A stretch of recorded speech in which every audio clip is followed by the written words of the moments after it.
लगायत संवेदनकारी भूमिकामा हामीले भावी चाहिँ पुस्ताहरूमा हस्तान्तरण गर्नको निम्ति चाहिँ यो गोसाइँकुण्ड युवा क्लबले महत्त्वपूर्ण भूमिका खेलेको छ। सबैमा फेरि गोसाइँकुण्ड युवा क्लब परिवारलाई हार्दिक नमन गर्न चाहन्छु र उत्तरगाया गाउँपालिकाले यस कार्यक्रमलाई सम्वर्धन प्रवर्धन र समृद्धि गर्नको लागि पुस्तान्तरण गर्नको लागि पनि हातेमालो गर्दै आफ्नो विभिन्न कानुनी प्रविधिभित्र रहेर आफ्नो सीमित स्रोत र साधनको बावजुद पनि यहाँ हामीले सहकारी गर्नेछौँ भन्ने गरी पनि रहेको छौँ।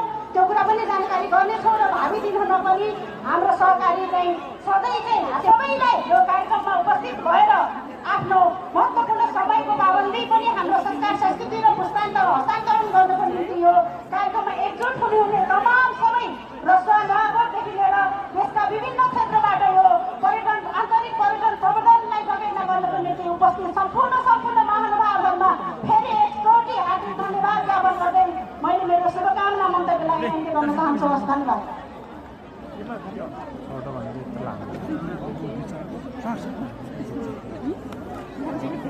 धेरै धेरै धन्यवाद। दृष्टिले पनि अत्यन्त महत्त्वपूर्ण स्थान रहेको छ। यसलाई जानकारी गराउन चाहन्छु। यो एउटा ऐतिहासिक दृष्टिकोणले पनि एउटा महत्त्वपूर्ण स्थल रहेको छ।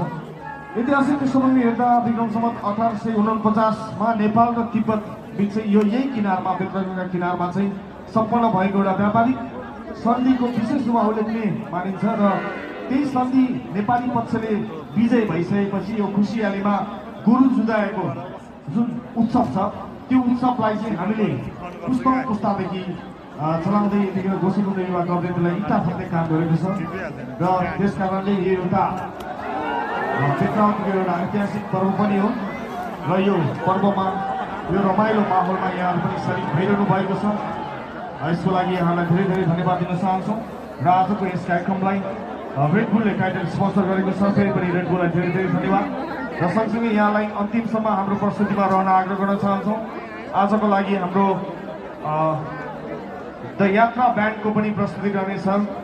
यो सबै कार्यक्रमपछि हाम्रो विशेष साङ्गीतिक कार्यक्रम रहनेछ। उहाँहरूको टिम मेम्बरहरू ब्यान्डको टिम मेम्बर हामीसँग हिजो नै काठमाडौँबाट बेतरावती आइसक्नु भएको छ। उहाँहरूको प्रस्तुति पनि तपाईँहरूमा राख्ने थियौँ। लगायत अन्य कलाकारहरूको पनि प्रस्तुति रहनेछ र यति भन्दै अहिले पनि हामी गुरु जुदाई नै हिँडौँ एकछिन र अझै पनि हाम्रो अन्य कार्यक्रमहरू बाँकी नै रहेको छ।